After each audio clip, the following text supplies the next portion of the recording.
começar, tenho... Meninas. Antes da gente começar, só relembrando o trabalho de ciências, tá? Aquilo que vocês copiaram na terça-feira, eu coloquei aquilo tudo de novo na plataforma de programa de saúde, quinta-feira. Sim. Então, lá na plataforma, para quem não estava na aula de terça-feira passada, eu postei todas aquelas informações que eu apresentei para vocês copiarem na terça-feira. Então, quem faltou, vai lá na plataforma, ou então vai no grupo dos responsáveis, tá? E copia lá. Ó, Júlia acabou de me entregar. Júlia, quer dizer. Quem for fazendo, ó, esse é dia 18. Esse aqui é dia 18. Quem for terminando, se quiser entregar antes, pode entregar, só não pode entregar depois, tá? Então, quem for terminando, ó.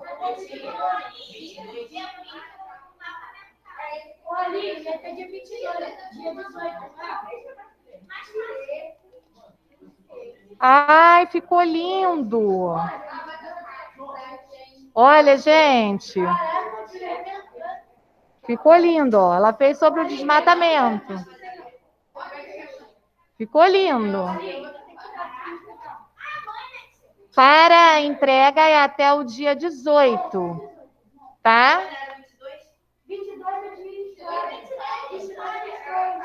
O meu é dia 18.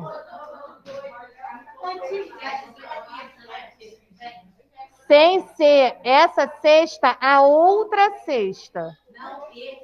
Não, é sexta. Não, mas eu vou vir aqui buscar o de vocês. Tá? Na hora do meu recreio, eu vou passar... Isso, daqui a 10 dias. Ô, tio.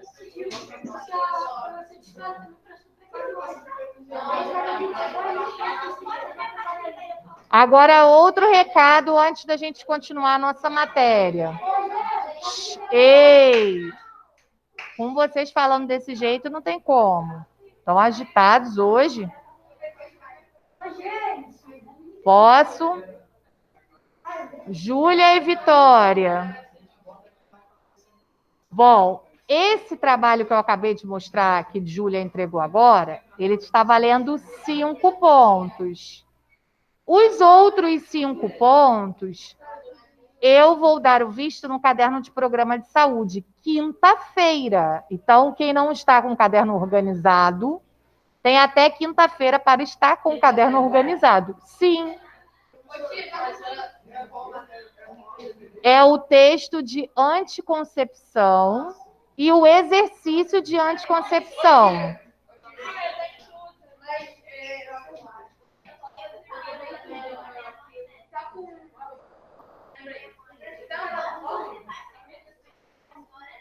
O texto de programa de saúde não está na plataforma. Ué, você tem que assistir a aula, né? Hã?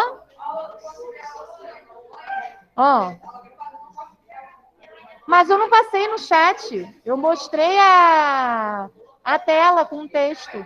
Não botei no chat, não. Aparece sim. Ô, professora. Nós levamos o mês de maio todo copiando o texto e depois finalizamos com o exercício.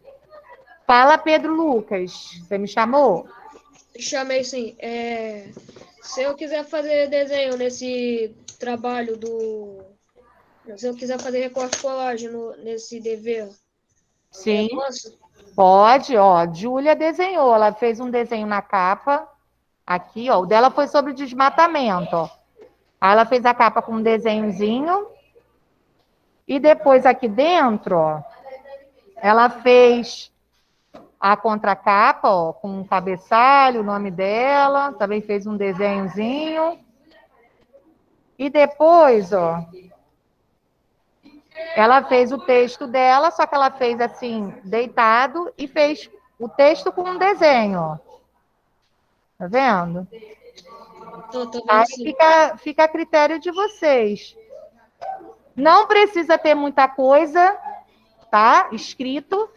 Um texto com uma folha basta. Então, vocês vão pesquisar sobre o assunto que mais aí se enquadra com a curiosidade de vocês, dentro daqueles 5 temas que eu dei. Pesquisa, monta um textinho, tá? Escreve à mão, igual ela fez. E quando estiver pronto, me entrega. A data máxima é dia 18, mas se vocês quiserem entregar antes, se terminar antes, se quiser entregar antes, pode Aline, entregar antes. sobre as fontes, pode fazer parágrafos pesquisados e parágrafos que eu fiz por mim mesma? Pode sim, pode. Tá? Mais alguma dúvida? Então, na aula de quinta-feira, eu vou dar o visto nos cadernos. Quem está com coisa desorganizada, organiza amanhã, hoje à tarde e amanhã, para na quinta-feira eu dar o visto no caderno de todo mundo, porque essa atividade também vale 5 pontos, tá? E aí depois a gente vai fazer a prova. Aí eu vou juntar. O trabalho vale 5, o caderno vale 5 e a prova vai valer 10. Aí vou dividir por 2, tá bom? Então vamos lá. Oi? Ano passado também, no segundo bimestre, foi trabalho, não foi teste.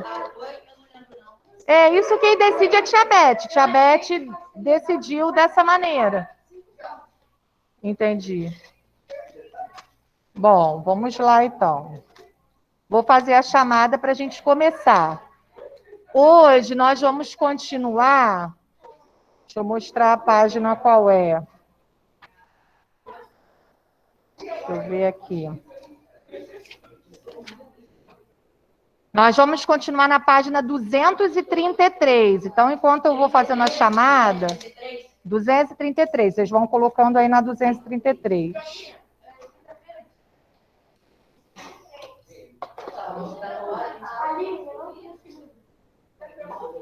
Acompanha aqui da tela, não tem problema não.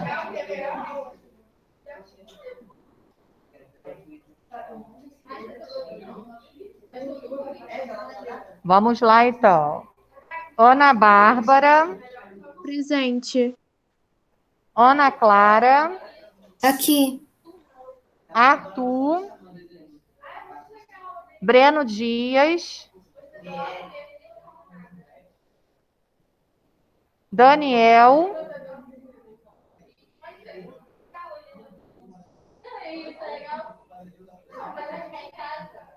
Diana. Aqui, sim. Ellen. Gabriel Cabral.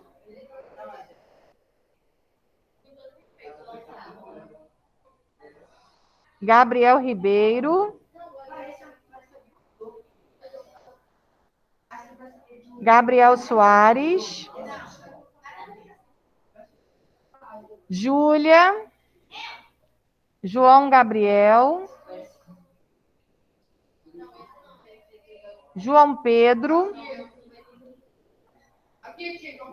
Tá bom. José Augusto. Júlia de Lima. Júlia Silveira. Kemily. Presente. Pedro Lucas. Presente. Rafael.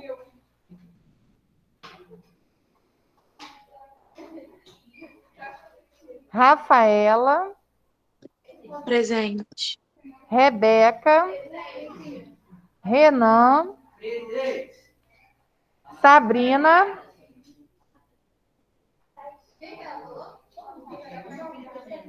Stephanie.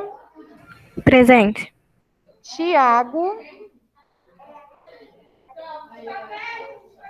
Vitória, Yasmin Rezende e Igor.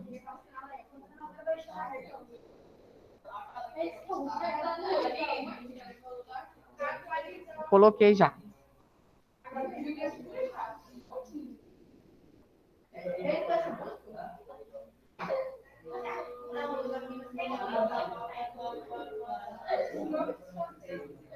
Bom, então vamos lá. Vou apresentar o livro para vocês para a gente continuar.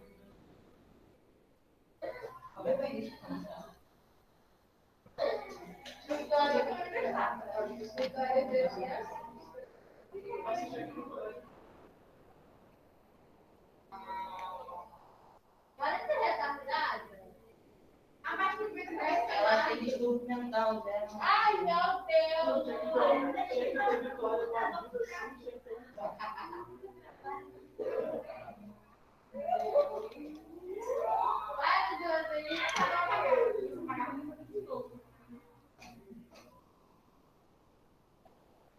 233, então, tá?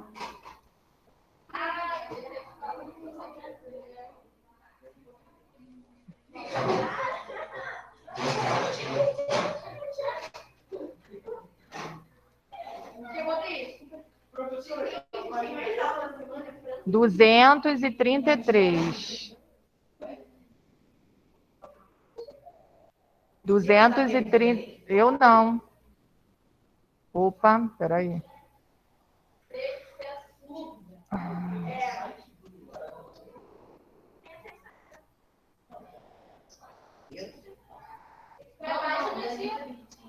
Duzentos e trinta e três.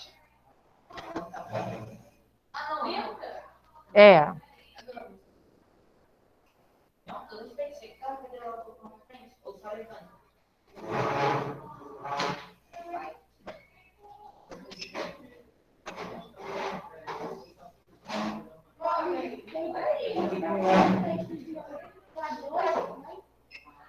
Oi? Não. Só na quinta, senão vai confundir aí com essa matéria.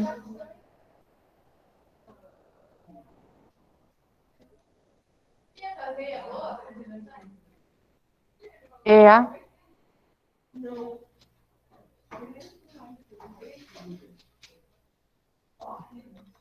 Ai, Jesus, esse teclado não quer funcionar. Que ótimo. Culpa minha.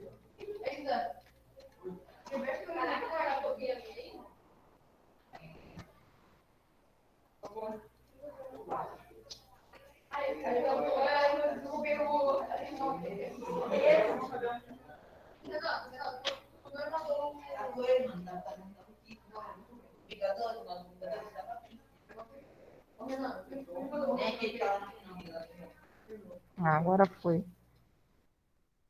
Bom, vamos lá, ó.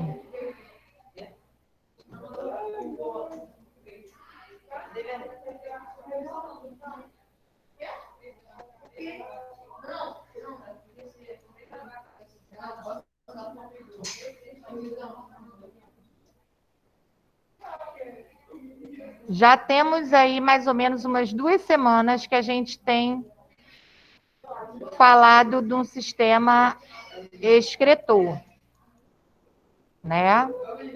Então, hoje a gente vai ver mais algumas curiosidades. Podemos? O pessoal de casa está conseguindo ver 233 aí na tela? Sim. Bom, então vamos lá. Podemos, Renan?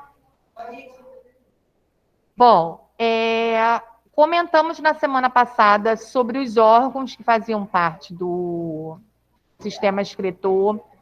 Falamos também sobre o órgão, né, que acumula a urina, que é a bexiga, o porquê que a gente acumula essa urina lá e quais são as substâncias tóxicas que esse organismo produz e que a gente precisa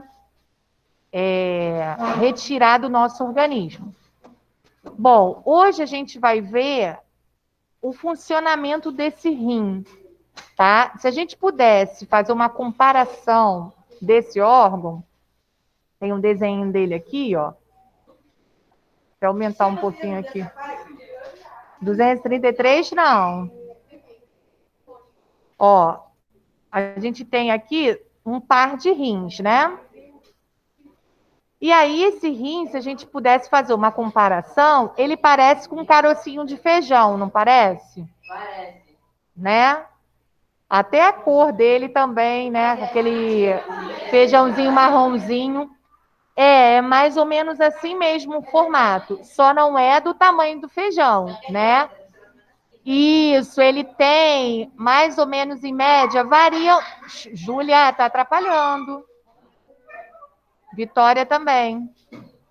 Ele tem mais ou menos aí de tamanho entre 13 e 15 centímetros. Varia um pouquinho de pessoa para pessoa. Então, é mais ou menos assim.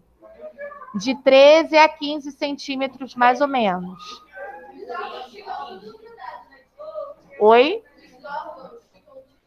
Sim, sim. Aqui a gente só está vendo o sistema excretor, né? Mas associado ao sistema excretor, a gente viu que tem o digestório. Então, estão todos, né, nessa parte do abdômen. Então, os órgãos, eles ficam bem juntinhos um no outro. O fígado vai estar por aqui por trás, o estômago, né? Então, bem juntinhos. Só que como a gente está estudando individualmente cada sistema, aí a gente vê essa figurinha aí do corpo humano mostrando só o sistema que a gente está estudando. Hã? Tem um que parece uma bananinha, uma espiga de milho, que foi o que a gente viu no sistema digestório. Bom, então vamos lá, vamos voltar para cá. A primeira coisa que o livro informa para a gente é quais são as etapas que o sistema urinário tem, né, para retirar essa excreção. João Pedro, eu estou aqui na frente, você está virado para trás? Então, a gente tem o sistema urinário para retirar as impurezas que o nosso próprio corpo, né, produz. Como que a gente vai fazer isso? Como que a gente vai tirar essas impurezas que o nosso próprio corpo produz? Ó, nós temos que seguir 3 etapas. A primeira etapa é a filtragem do sangue. Então, essas impurezas, elas são encontradas no nosso sangue. O que que o rim faz, que é o principal órgão aí do sistema urinário? Ele filtra esse sangue e retira do sangue as impurezas que estão nele, tá?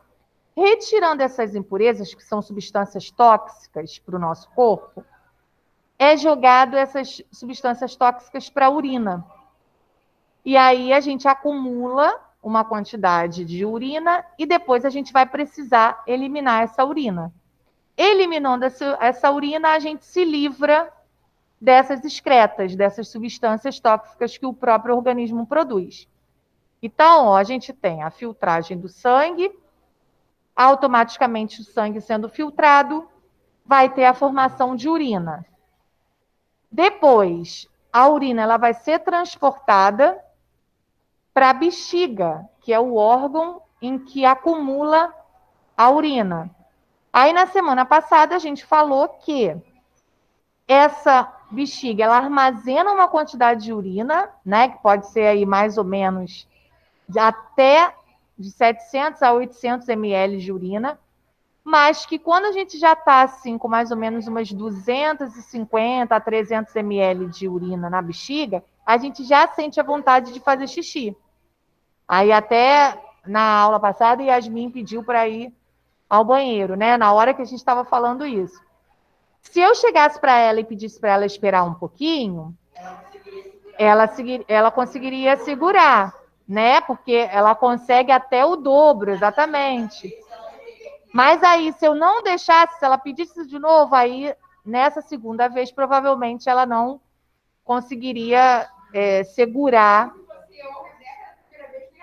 Exatamente, Tem algumas pessoas que logo na primeira vez já não conseguem. Bom, e aí quando essa urina ela chega na bexiga e atinge esse volume, ou volume inicial, ou volume máximo, a gente tem que eliminar. Isso nós vimos na semana passada. Hoje a gente vai ver o nome, né? Como que se dá o nome dessa eliminação de urina, tá? Tem um nome. Vai lá, vai lá. Tem um nome específico. Toda vez que a gente quer eliminar a urina, igual a Júlia vai agora, a gente diz que o nome desse ato, desse trabalho que o organismo faz, é dado como nome de micção. Micção, M-I-C, C cedilha A-O-T-I-O. Micção, tá? É o ato de eliminar a urina. Algumas pessoas têm essa micção mais controlada. Algumas pessoas nem tanto, como Rebeca e Júlia, né, que já falaram que tem problema em segurar essa micção. Fala.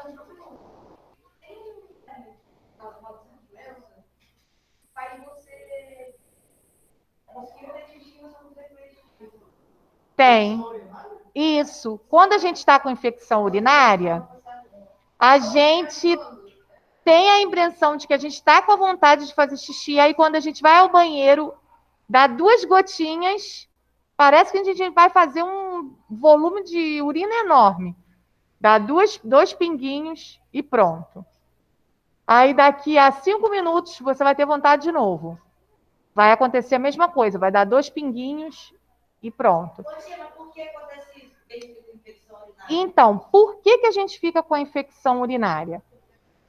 Na urina tem essas substâncias tóxicas, certo? Que o nosso organismo produz, mas que a gente tem que retirar do nosso organismo.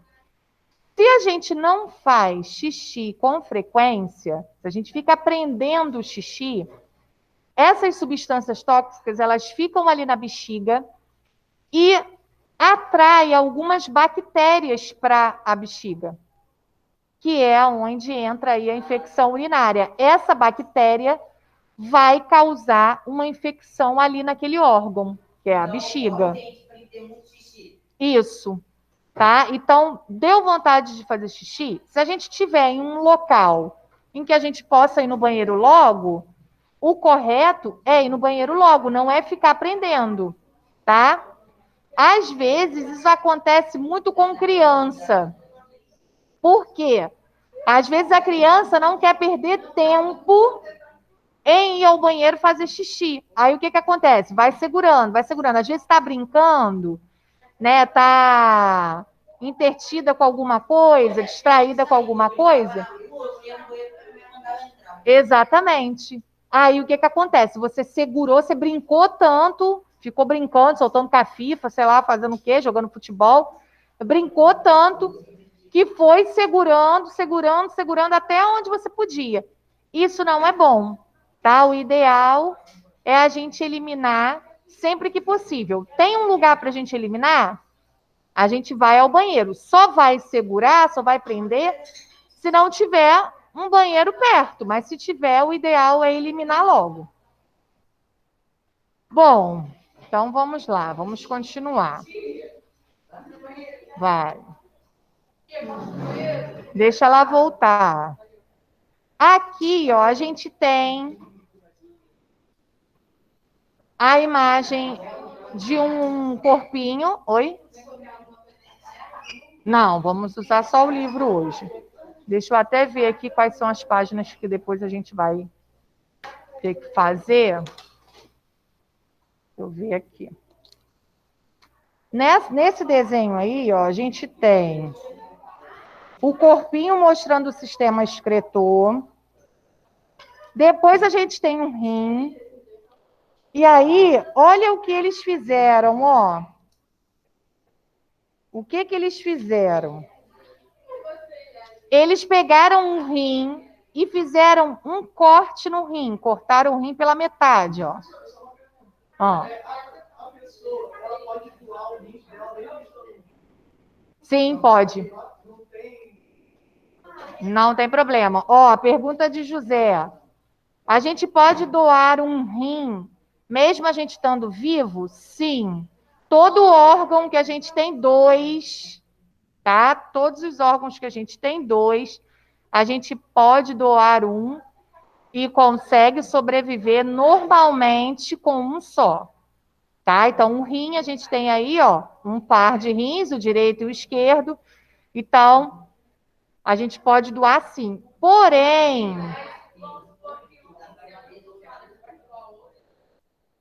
como é que é? Aí não. Se um rim seu já não for 100%, né, ele for mais ou menos, é óbvio que você não vai doar o bom, porque provavelmente se aquele piorar, né, você vai ficar com problema também. Então, não. Agora, se você tiver os dois funcionando perfeitamente, você pode doar sim. Porém, tem um porém. A pessoa que vai receber o seu rim tem que ser compatível. Exatamente, é igual o sangue, isso aí, tá? Então, antes de realizarem aí a cirurgia para doação, eles fazem um teste para saber se a pessoa é compatível ou não com você. Geralmente, quando é da mesma família, né? Pessoas da mesma família, geralmente tem sempre alguém que é compatível com a pessoa que está precisando. Aqui mesmo a gente tinha uma funcionária daqui da escola, não sei se vocês lembram dela, da tia Carla, que ficava na cantina. Tia Carla, lembra? Tia Carla. Pegou sim, gente, que ela ficava na cantina na hora do recreio. Ela que atendia vocês na hora do recreio. Não tem, tia Carla? Então, esse ano ela saiu. Não, que trabalhava na cantina, que atendia vocês na cantina. Isso, a avó de Davi. Então, a mãe de Davi, ela tinha um problema renal muito sério. E aí já estava naquele estágio que precisava fazer hemodiálise, tá? O que é isso, quando a pessoa chega nesse estágio de ter que fazer hemodiálise? O rim, ele filtra o sangue. Quando ele perde essa capacidade de filtrar o sangue, existe uma máquina, né, que é a chamada hemodiálise, que filtra esse sangue para a pessoa. Então, a pessoa vai até uma clínica de hemodiálise, fica conectada lá àquela máquina, o sangue fica passando pela máquina e a máquina filtra o sangue, tirando todas as substâncias tóxicas do sangue. Conclusão, o rim dela já não fazia mais esse trabalho. E aí, ela precisava de uma doação de rim. A tia Carla, na época, isso já tem um tempinho, já faz alguns anos. A tia Carla, na época, era compatível com a filha. Então, ela fez todos os exames. Não é sempre, não. Mas no caso dela, era. E aí, ela fez os exames. Sorte se teria dado tudo certo, mas não deu. O que aconteceu? Ela descobriu que era compatível, ela entrou com um processo de doação, né, para a própria filha, mas no Brasil, esse problema de doação de órgãos ainda é bem complicado. Então, ela descobriu que era compatível, que o rim dela, né, como mãe, servia para salvar a vida da filha, mas a burocracia do Brasil, eles pedem tanta coisa, né? Demora tanto, que o que aconteceu? Não deu tempo, exatamente. E isso acontece com várias pessoas, tá? E aí aconteceu com a filha dela, que é a mãe do Davi, né? Que estuda aqui na escola no 9º ano. Não deu tempo e ela veio a falecer. Então, aqui nesse rim, ó, eles cortaram um rim no meio para a gente poder ver como que é por dentro, ó, do rim, tá? A gente tem, ó, vários vasos sanguíneos por onde passa esse sangue e por onde ele é filtrado, tá? Deixa eu só ver se tem uma outra figura aqui para eu mostrar para vocês. Ah, tem sim, ó. Vou mostrar aqui uma imagem. Espera aí que eu vou mostrar aqui.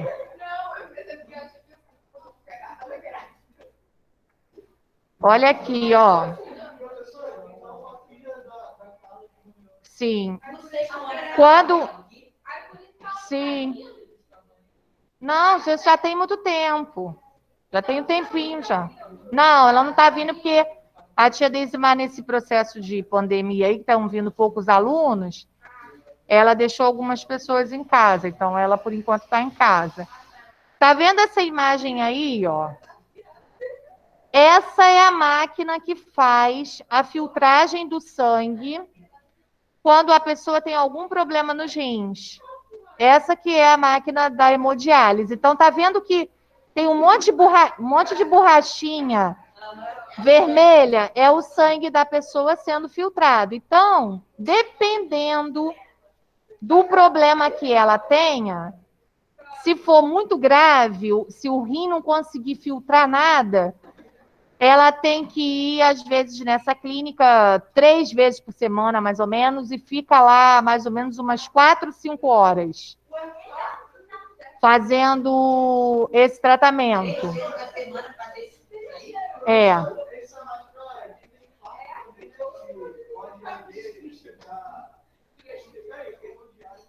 Hemodiálise é um tratamento, é uma máquina, na verdade, de quando o rim da pessoa não consegue filtrar mais o sangue dela.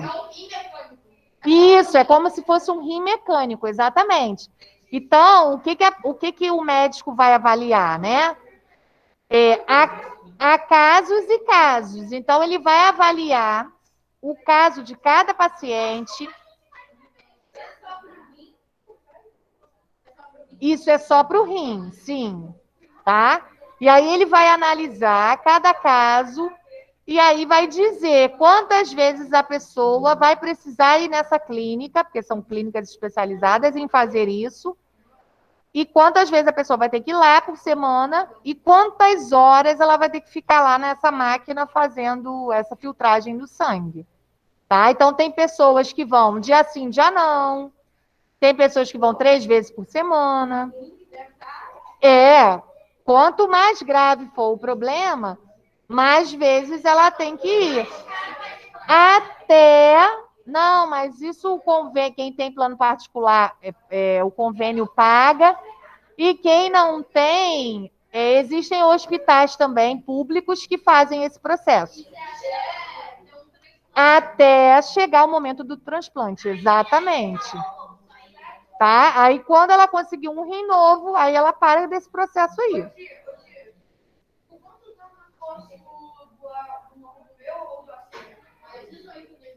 De 18 em diante, para doar sangue ou órgão maior de 18. Oi?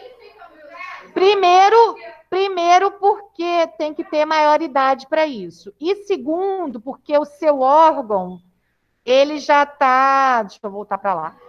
Ele já está desenvolvido o suficiente para você transplantar em outra pessoa, entendeu? Ó. Não, ele só tem o tamanho, mas não está desenvolvido o suficiente, não. Sim. Só assim. Por exemplo, se você vier a falecer, aí eles pegam esses órgãos, entendeu? Mas para doar vivo, aí só com maior de 18. Professora, mas existem várias outras máquinas que fazem função de órgãos, né? Que não funcionam. Como assim, Ana Bárbara? Por exemplo, um pulmão.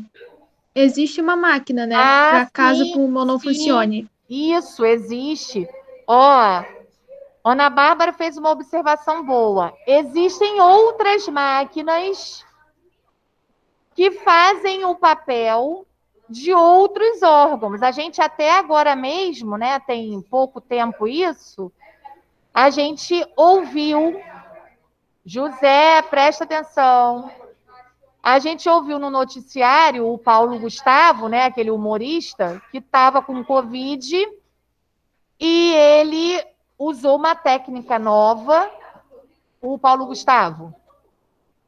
Ele estava com a Covid e a Covid prejudica muito o pulmão, né? Então o pulmão dele já estava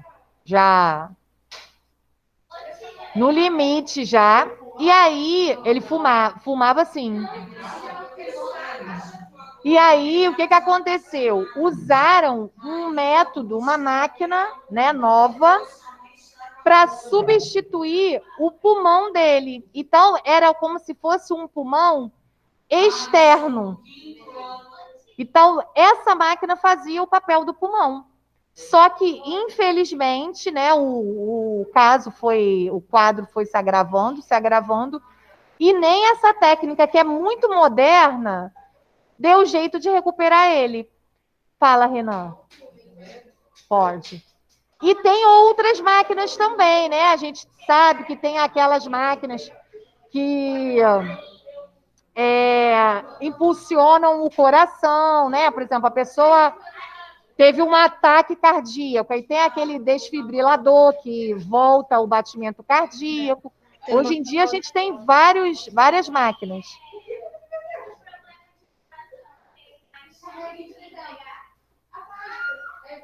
Não é que tenha mais chance de pegar. Se você pegar e você tiver alguma comorbidade, como a COVID ela pode causar inflamações pelo seu corpo, qualquer comorbidade que você tenha, isso pode dificultar a sua recuperação, entendeu? Não é que você vai pegar com mais facilidade. Você pode evoluir para um quadro mais grave por conta dessa comorbidade que você tem. Fala, José.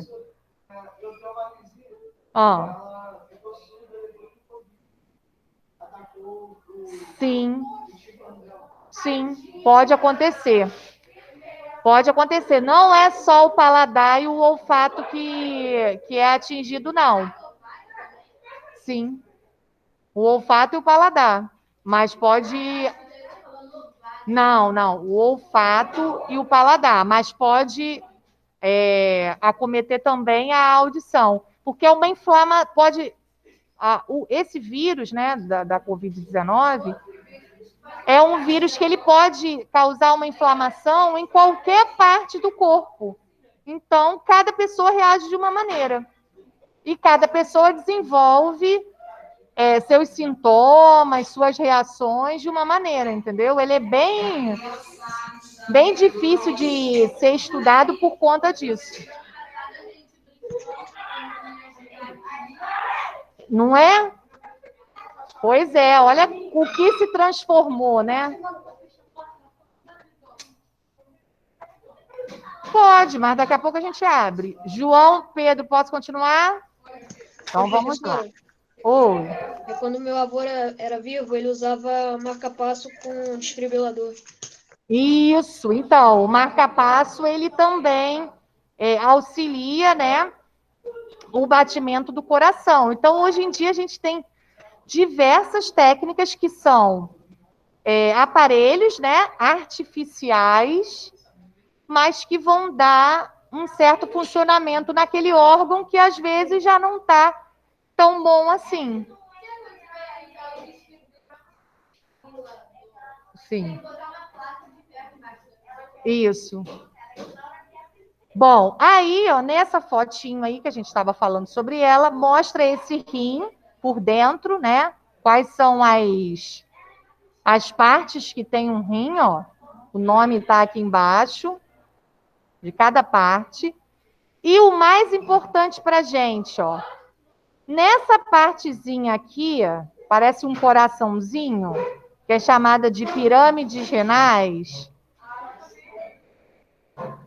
Júlia e Vitória, posso? Essa parte que é igual um coraçãozinho ou igual um triângulozinho aqui, que é o número 2, é a pirâmide renal. E dentro dessa pirâmide está essa estrutura aqui do lado, ó. Deixa eu marcar aqui para o pessoal de casa ver. Ó, a gente tem isso aqui, esse pedacinho aqui. Dentro desse pedacinho, ó, a gente tem esse desenho aqui. Esse desenhozinho aí é a estrutura de um néfron. Isso é a parte mais importante que tem no rim.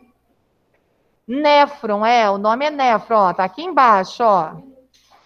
Se os néfrons não funcionarem bem, que são milhões de néfrons dentro do nosso rim, o rim ele não funciona bem. Quando a pessoa tem algum problema renal, geralmente ela tem problema nessa parte aí, nos néfrons. Fala.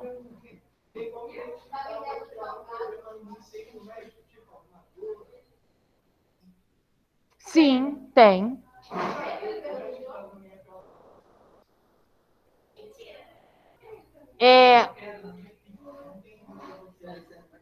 Geralmente, né, quando o corpo, alguma parte do corpo não está indo bem, ela vai dar um sinal. Quando alguma parte do corpo não está indo bem, ela vai dar um sinal, tá? Geralmente é uma dor. E aí você vai investigar o porquê que está doendo naquele local.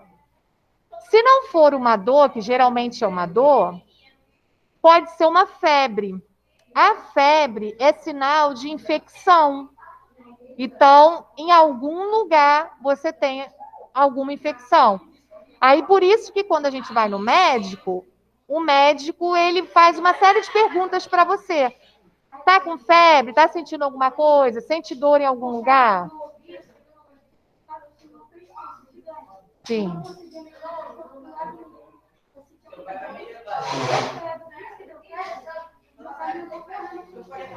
Isso. Então, estava descendo. Isso aí. E aí, até descobrir, às vezes demora, porque uma infecção, às vezes, ela não é detectada muito no início, ela só é detectada quando ela está do meio para o final, né? Quando já está ficando mais grave. Então, às vezes, o diagnóstico demora um pouco por conta disso. Vitória, senta. Sim, os exames, eles ajudam exatamente a isso.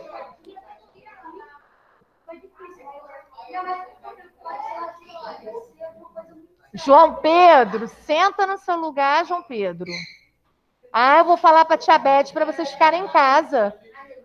Vem para a escola para ficar em pé sem prestar atenção na aula. Vou mandar a tia Beth voltar para casa. Vem para a escola para ficar em pé e sem prestar atenção. Guardou o material, não pegou nada. Mais um motivo, então, para você prestar atenção aí no quadro.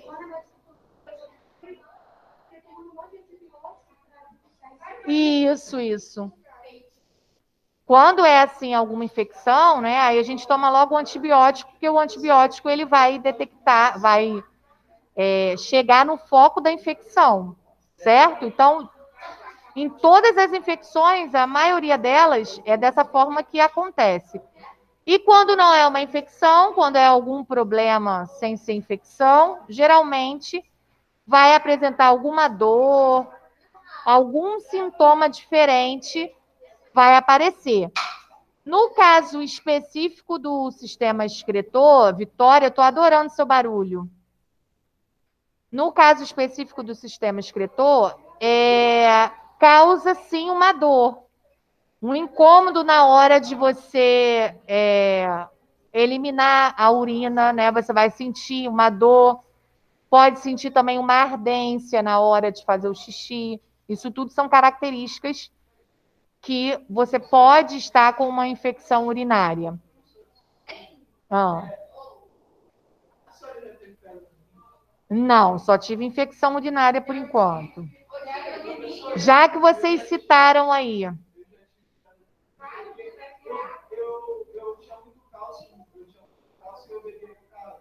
Isso. Mas ela chegou, esse seu cálculo chegou a deslocar do lugar em que ele estava ou ele ficou lá paradinho, quietinho, bonitinho?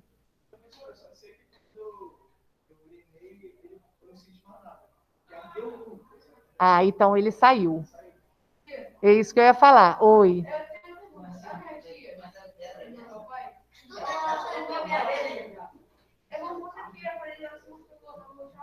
Ó.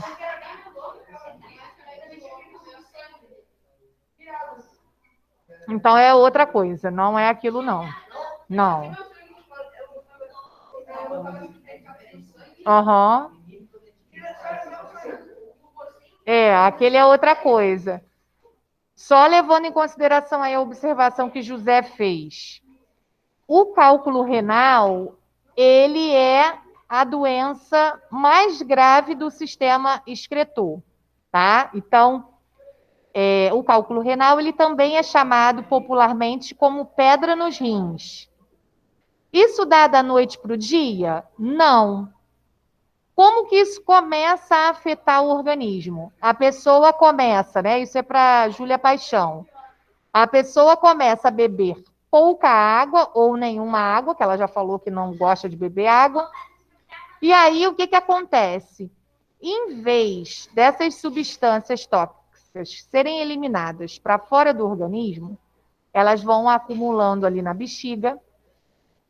E quando a gente tem uma alimentação assim rica, né, principalmente em cálcio, a gente armazena junto da urina uns cristalzinhos, igual uma areiazinha. A princípio, começa assim, igual uma areiazinha. E aí, quando a gente faz xixi, se o vaso sanitário for branco, a gente consegue ver um brilhinho no fundo do vaso. Aquilo, né, quando tem a urina ali, a gente já consegue notar que tem ali esses cristalzinhos, essa areiazinha bem fininha. Como que isso se transforma num cálculo renal, numa pedra nos rins? Essa areiazinha, ela se une, tá? Junta uma na outra e forma uma pedrinha. Essa pedrinha é o cálculo renal.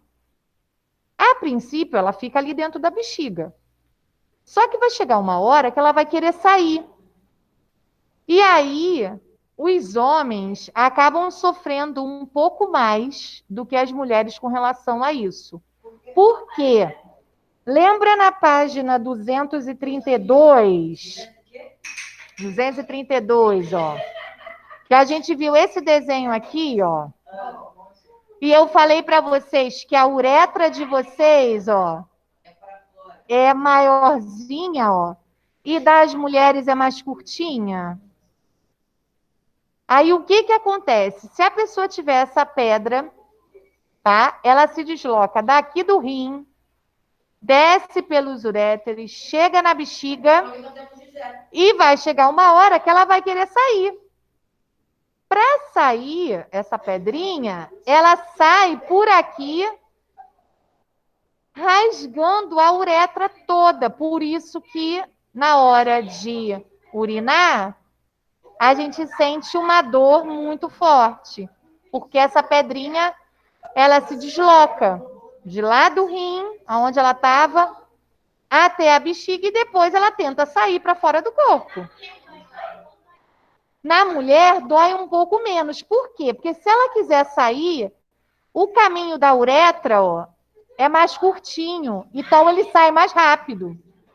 Do homem é mais longa a uretra, então o caminho é maior. Tá?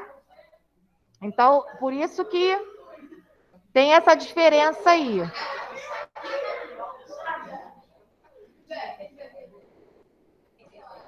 Bom, aí chegamos na água.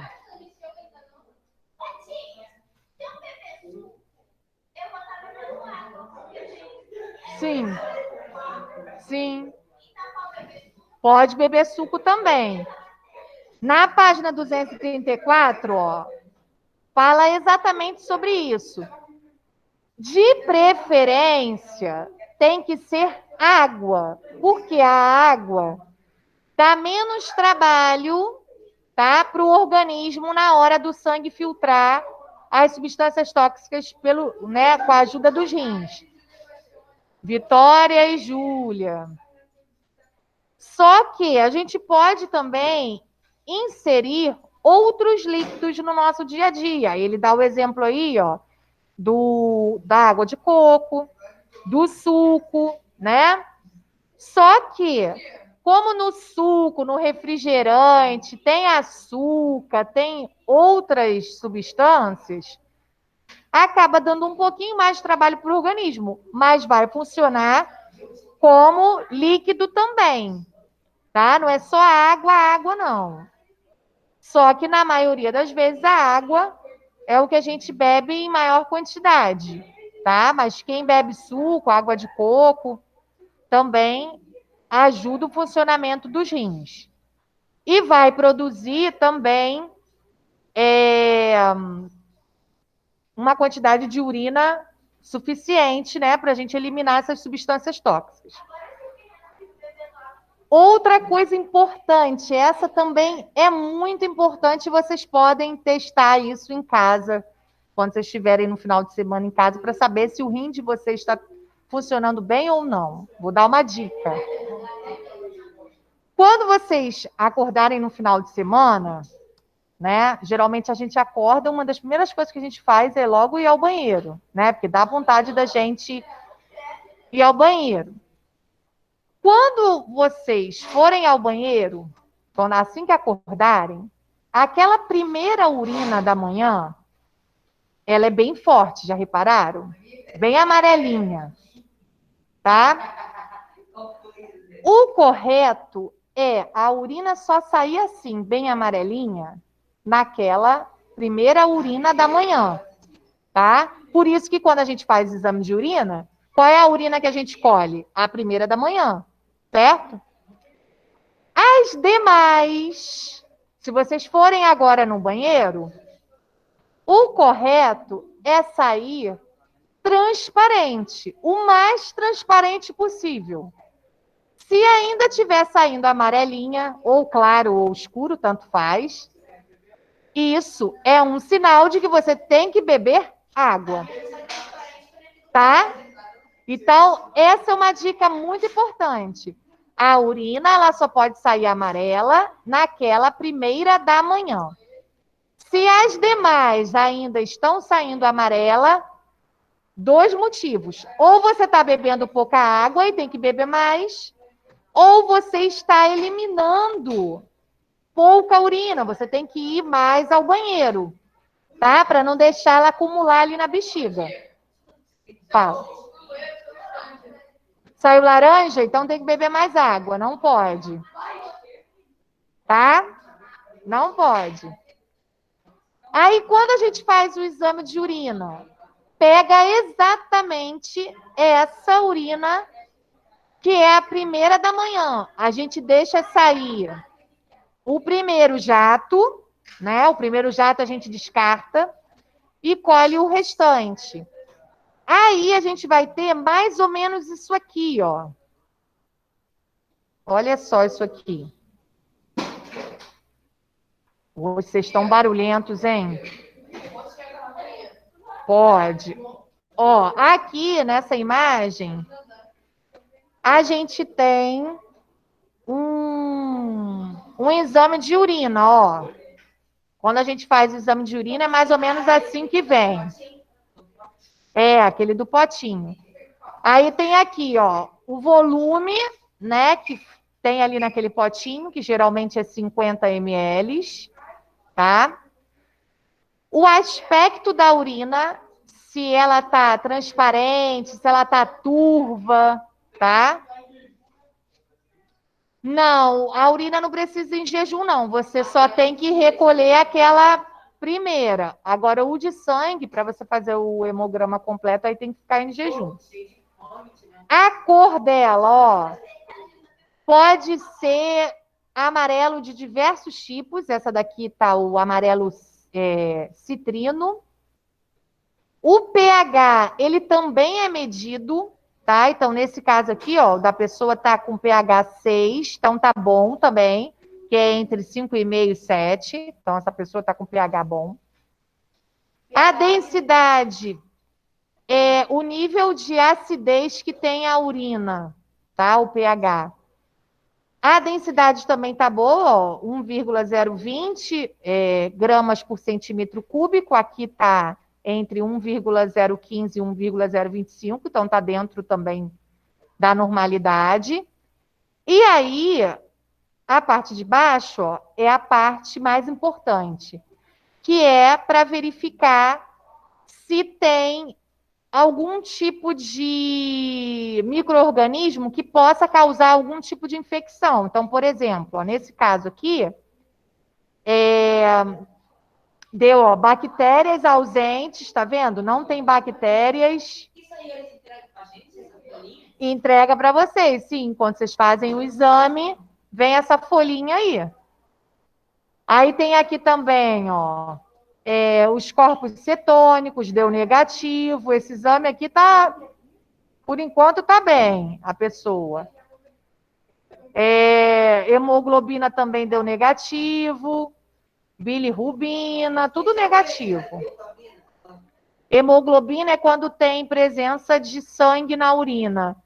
Algumas doenças do sistema excretor podem causar hemorragia. Se tivesse sangue na urina, a gente ia ver. Às vezes não, às vezes não dá para ver.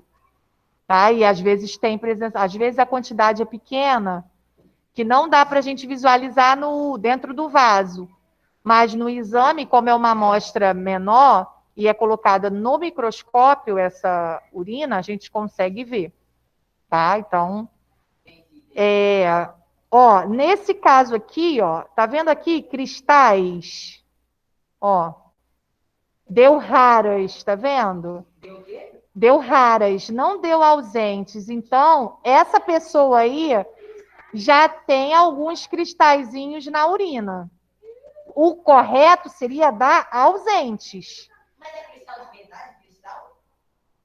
Parece. Ele brilha. Ele brilha na água, parece um cristalzinho mesmo. E quando sai, quando eles unem, né, um cristalzinho no outro que vira pedrinha, aí mesmo que parece um cristalzinho mesmo. Que a pedrinha, ela é meio transparente, tá? Quem já teve sabe o que eu tô falando. Por exemplo, o José já teve. Oi? Não. Criança pode ter também. Criança pode ter. Bom, deixa eu ver o que mais.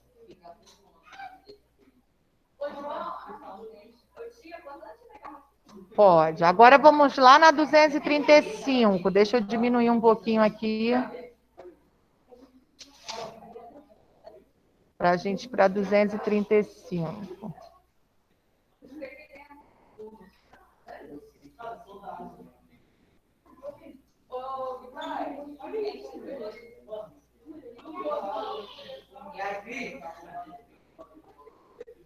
Bom, agora vamos ler esse trechinho de texto para ver se vocês conseguem responder as próximas questões.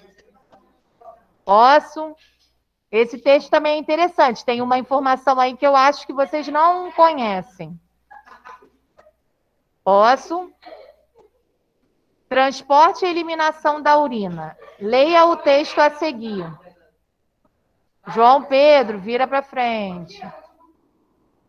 É na calada da noite, sem tempo de reagir, que as águas rolam no colchão. Mas o que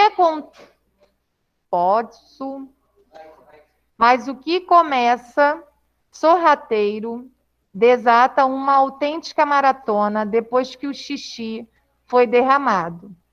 Tem que trocar o lençol, secar a cama, mudar o pijama. Essa é a rotina estressante de quem convive com a enurese, ou seja, quem faz xixi na cama, tá? Enurese é quem não consegue acordar para ir ao banheiro durante a noite.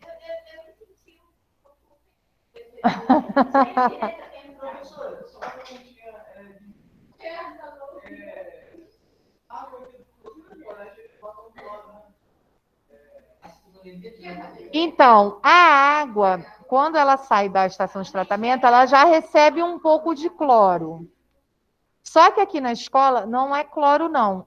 Atrás do bebedouro, não sei se vocês repararam, tem um negócio grandão, assim, branco, que tem um filtro ali. Na nossa casa é um filtro pequenininho, na torneira. O daqui da escola, como o volume de água que vocês consomem é muito grande, é um filtro grandão. Vocês podem depois reparar, no daqui de cima e no lá de baixo, perto da cantina. Tem um negócio branco assim grandão. Ali, aquele filtro é de carvão ativado. Vai lá, quando vocês descerem, vocês vão ver. E aí, a tia Deisimar, para ter uma água de qualidade, não é todo bebedouro que tem isso não, tá? Você tem que comprar isso para colocar no bebedouro. Tem alguns bebedouros em que... Oi? Não vem junto não. Você coloca essa parte. E aí a filtragem da água é melhor. Mas aí não é por causa da escola, não. É porque lá na estação de tratamento eles devem estar colocando uma concentração maior de cloro para deixar ela mais pura o possível, né? Porque o cloro a gente sabe que acaba com os micro-organismos que estão na água. Então, não. Não. Só que na água tem oxigênio, né? Então faz bolinha aí, né? Qual é a fórmula química da água? H2O. Então na água tem oxigênio. Se a gente balançar a água, a gente vai ver as bolinhas aí na água por causa do oxigênio que está nela. Ah. Bom, mas vamos continuar aqui na enurese. Estima-se que entre 15% a 20% das crianças de até 12 anos enfrentam o problema. A maioria meninos. O diagnóstico só é feito após os 5 anos, idade em que o sistema nervoso já amadureceu o suficiente para controlar a micção.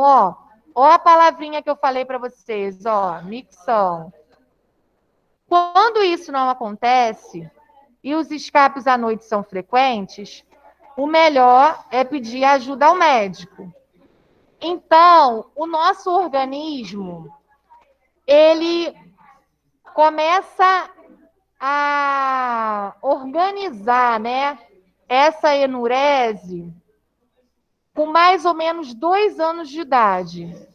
De 2 a 5 anos, a criança ela está aprendendo a controlar isso. Então, é comum acontecer alguns dias, né, desse xixi escapar. E aí a criança fazer o xixi na cama. Quando passa muito da idade, né, depois dos 12 anos, isso já não é tão comum, tá? Caso seja comum depois dos 12 anos, a gente tem que procurar um médico. Por quê? Porque o médico ele vai orientar aquela pessoa a como despertar do sono para poder ir ao banheiro. Pode falar porque eu tive problema. Pode falar porque eu tive problema com isso também. Não tenho vergonha de falar, não. Pode falar, Júlia. Mas já melhorou? Só me fala isso. Já melhorou? Então tudo bem.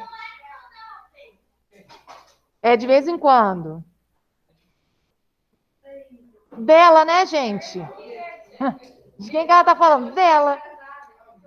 Então, aqui nesse textinho, que a gente leu aí, um pedacinho do texto, fala sobre as crianças que não conseguem segurar o xixi e fazem xixi na cama. Isso é normal, porque o nosso organismo, ele aprende a esse processo de micção, começa dos 2 anos de idade até mais ou menos uns 5. Só que na hora de dormir é um pouquinho diferente, porque a gente tem que despertar para poder ir ao banheiro. Então, isso às vezes vai até os 12 anos, mais ou menos. Quando a gente está acordado, não. Quando a gente está acordado, com uns 2 anos de idade, mais ou menos, a gente aprende, nosso sistema nervoso manda a informação para o nosso cérebro que é que a gente quer fazer xixi. Mas quando a gente está dormindo, isso é um pouquinho diferente. Então, às vezes, atrasa um pouquinho. Também vai ser de pessoa para pessoa. Por exemplo, a minha filha, eu tirei a fralda dela com 1 ano e meio. E ela nunca fez xixi na cama. Nunca. Desde pequenininha, desde bebê. Eu tirei a fralda dela muito pequenininha. Minha filha.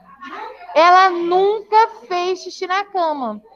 Já comigo, gente, eu fiz até tarde. Eu devia ter uns 9, 10 anos, mais ou menos. Eu não conseguia acordar para poder fazer o xixi de noite. Então, isso vai de pessoa para pessoa. Entendeu? Não tenho vergonha de falar, porque aconteceu muito comigo. Mas já com a minha filha, você vê, a minha filha, né? Poderia ter puxado a minha genética, mas não puxou. Ela, graças a Deus, não teve problema com essa parte aí de acordar e conseguir ir ao banheiro. Bom, no número 6, número 6, ele pergunta qual do que se trata, né? O que aborda o texto acima. Então, nesse texto aqui, ele vem falando um pouquinho sobre a enurese, que é esse processo que a pessoa não consegue controlar o xixi durante a noite. Gente, agora na número 7, com base no texto e em seus conhecimentos, como conseguimos controlar o ato de urinar? Quem faz esse processo aí da gente controlar o ato de urinar? Qual é a parte do corpo que faz esse processo da gente controlar a urina? É. O cérebro, tá? O cérebro é que consegue. Ele manda essa informação. Então, eu aqui, se eu for no banheiro agora, eu já tô com vontade para ir, eu vou conseguir ir. Só que eu sei que eu não posso, porque a aula ainda não terminou. Então, o que o meu cérebro está fazendo? Ele está mandando essa informação para o meu corpo de que eu ainda não posso ir. Entendeu? Oi?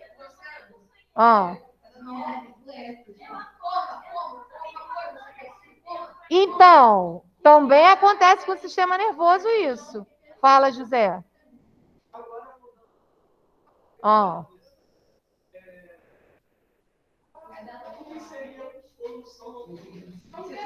O que seria? Espera aí, Renan. O quê?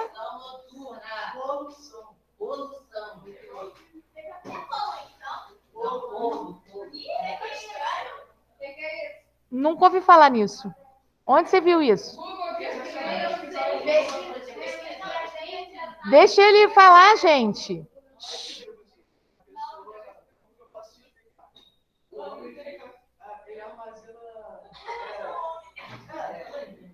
Homem, mulher.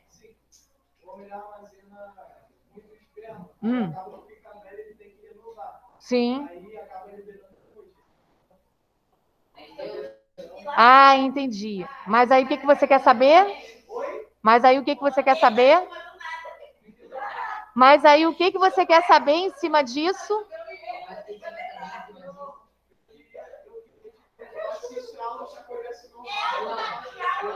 É natural.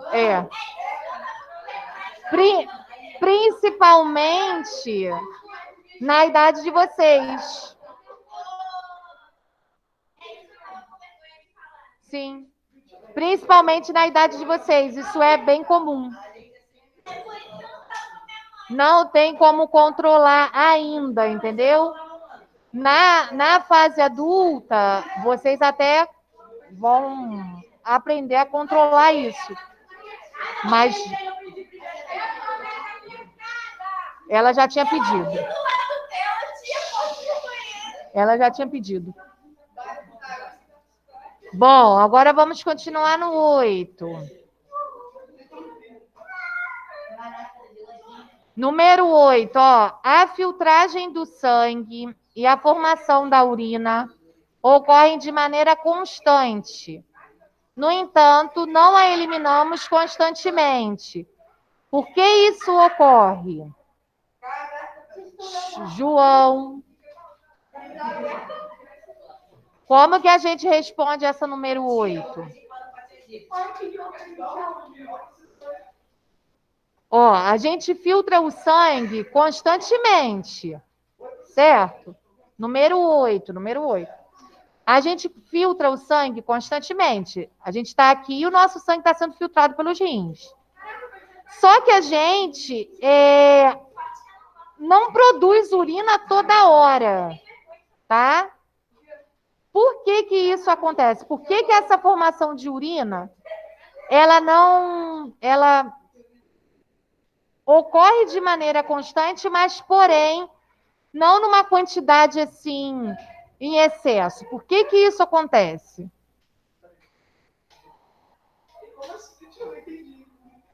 A gente tá tendo a filtração do sangue, né? A todo momento. Nosso sangue está sendo filtrado e está retirando as substâncias tóxicas, isso aí, as impurezas, e estão sendo encaminhadas para a urina. Mas por que que essa produção, essa formação de urina ocorre de maneira constante, mas nós não eliminamos ela de maneira constante? Por que que a gente não faz xixi toda hora? A gente faz de vez em quando.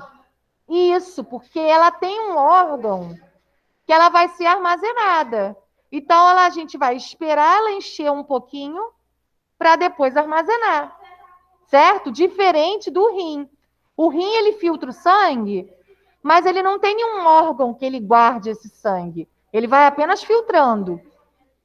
Essas substâncias que são tóxicas, que a gente precisa ser eliminada, aí sim vai ser jogada para a bexiga, vai armazenar ali no órgão da bexiga, e só depois que vai ser eliminada, tá?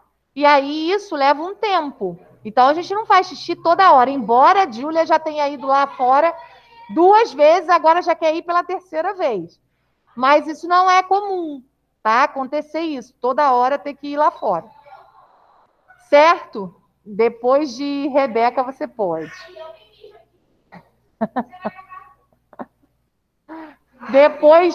Depois de Vitória você vai, ela pediu primeiro. Bom, deixa eu ver aqui o que mais que a gente tem.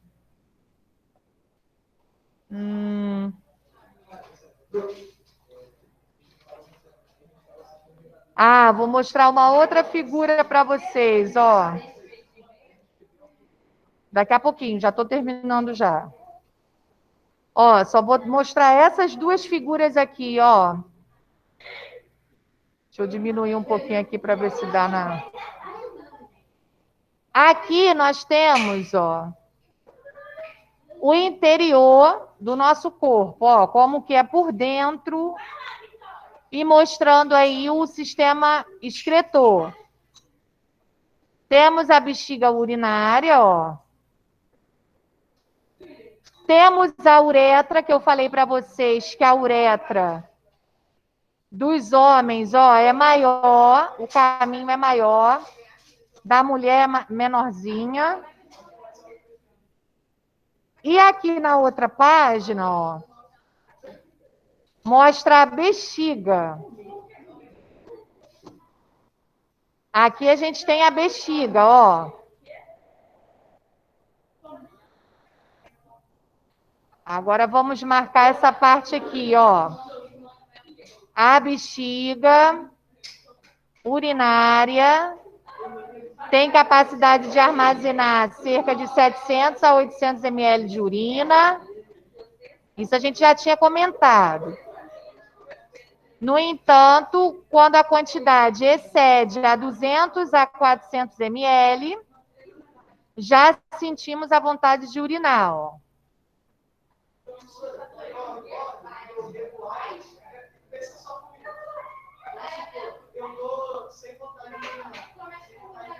Ó.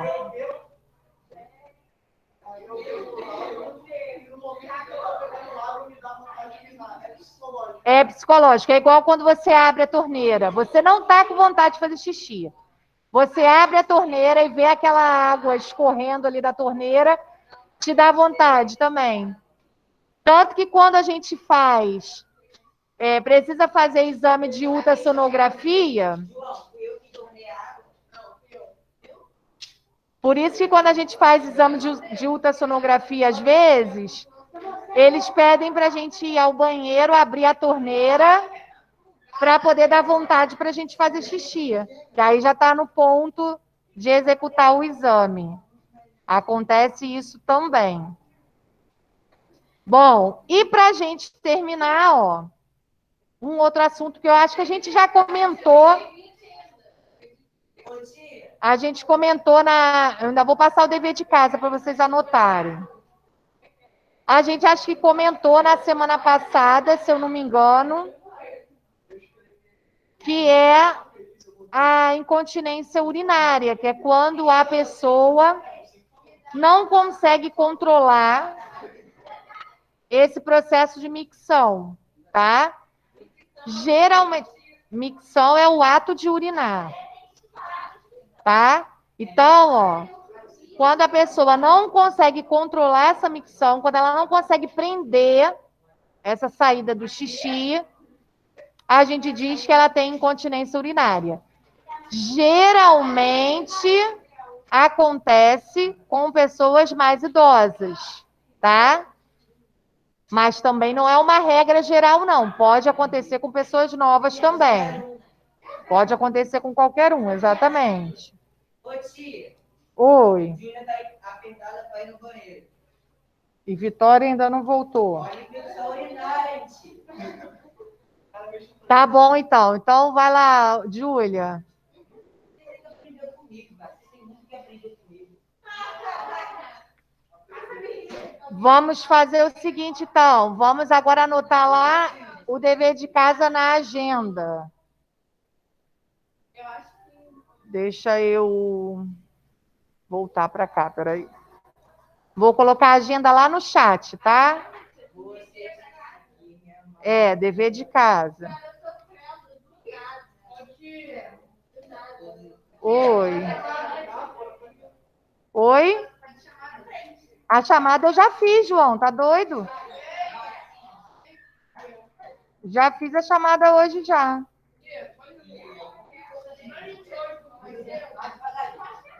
Depois que você copiar a sua agenda.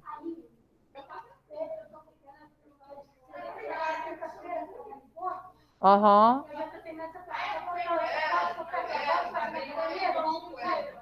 Pode.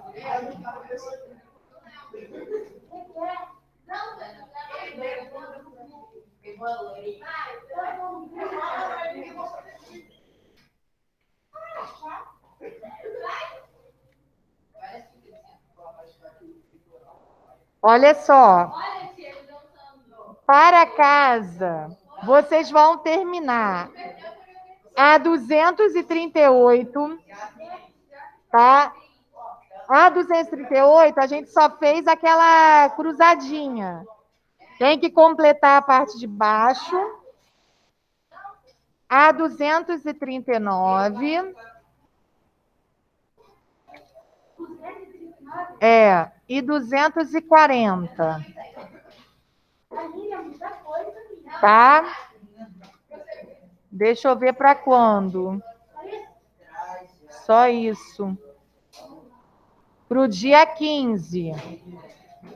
Para o dia 15/6.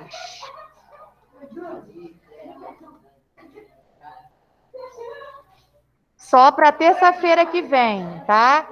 Na aula de quinta-feira, é a aula que eu vou ver o caderno de programa de saúde. Então, não esqueçam de quem tiver aí com matéria atrasada, colocar em dia, que eu vou chamar pela ordem do diário e vou ver caderno por caderno, na aula de quinta-feira, tá? Então, essa atividade aí é só para o dia 15, tá bom?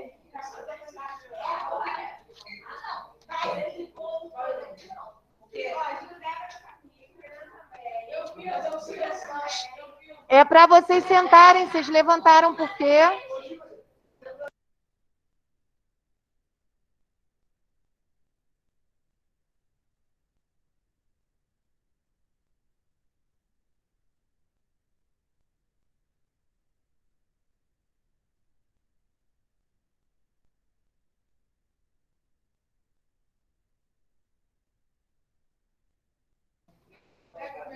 Pessoal de casa, tem alguma dúvida sobre essa parte que a gente comentou hoje?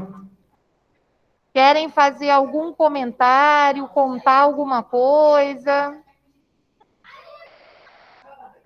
Aqui na sala teve um monte de história hoje. José, então, é o campeão de problemas no sistema excretor aqui. Não, mas ele contou as histórias dele aí também, né? Que já teve infecção urinária. Alguém de casa quer fazer algum comentário, alguma pergunta? Tem alguma dúvida? Eu só consigo ver Ana Bárbara e Pedro Lucas. O resto eu não consigo ver mais ninguém. Só vejo os dois. Não? Então, para a próxima aula, o caderno de programa de saúde organizado. E para a terça-feira que vem, esse exercício aí feito, tá? Que aí a gente vai começar a aula logo pela correção dessa atividade. E depois a gente continua mais um pedacinho falando sobre o sistema excretor, que ainda tem mais um pedacinho para a gente ver. Oi? Na quinta-feira, uma só. Tá? Só hoje que são duas.